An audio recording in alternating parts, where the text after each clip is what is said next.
Edging. What is it? Why do people do it? And how do you do it if you want to try it? Hey there, I'm Lauren Consul. I'm a licensed marriage and family therapist and ASEX certified sex therapist, here to help you have more satisfying and secure sex and relationships. Now, what is edging? Edging is a sexual practice where you bring yourself or your partner to the brink of orgasm, but don't go over that edge and actually have the orgasm. So you pull back before the climax actually occurs. And then you do this once, twice, multiple times. You allow for these multiple near orgasm experiences to happen before finally allowing the orgasm to happen. Now, this technique can be used both by penis and vulva owners. Why do people do this? Well, one reason people do it is to try and prolong sexual activity.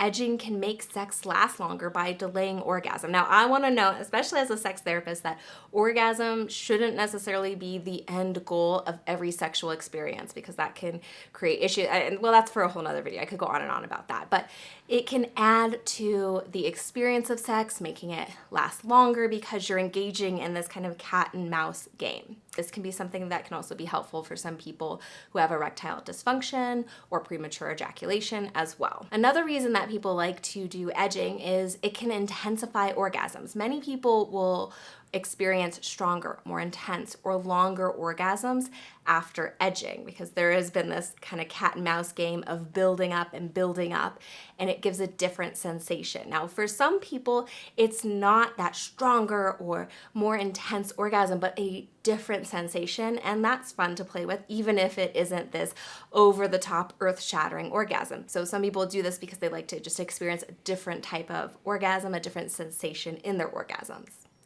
Now, some people also like to do this because of power play and incorporating that, because edging can be a part of power dynamics where one partner is kind of controlling the other partner's orgasm or deciding when they can or cannot climax, and that can be fun to play with.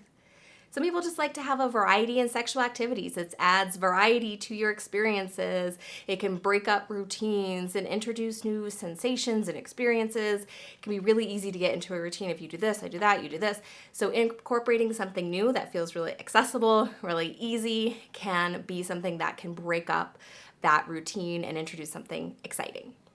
It can also be that people do this to improve communication, because edging encourages partners to communicate about their desires, what they're feeling, timing, which can improve overall sexual communication. It can also be a fun way to incorporate or practice dirty talk. It's important to note that delaying orgasm is not harmful, so it's a totally safe practice to explore. So how do you actually do this? You can do it in solo play or partner play. It can be helpful to start in solo play because practicing this on your own helps you become more attuned to your body's signs of impending orgasm and get accustomed to the sensations of pulling back and starting again.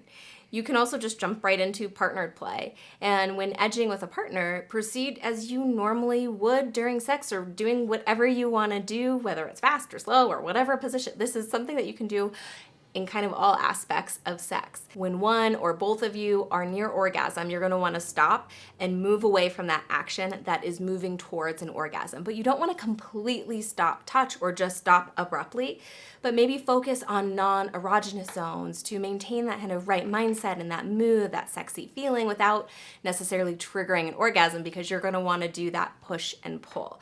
And then you can repeat this process as many times as you like. Some people like to just do it once, some people like to do it many, many times. Now, after trying edging with your partner, discuss your experience with them. Talk about what you liked, what you didn't like, what you might want to do differently next time. Would you want to do this again? Ongoing communication and curiosity are key to satisfying and continued exciting and connected sex life. So be sure to talk about it. It doesn't have to be necessarily a deep dive of everything, but just checking in so you guys have that ongoing communication, and that's just kind of the standard that you guys have around sex. Now, by incorporating edging into your sexual routine, you can really explore new dimensions of pleasure, enhance communication, and potentially experience more intense orgasms. So if this sounds interesting to you, go forth and try it, and let me know if you have any questions below in the comments.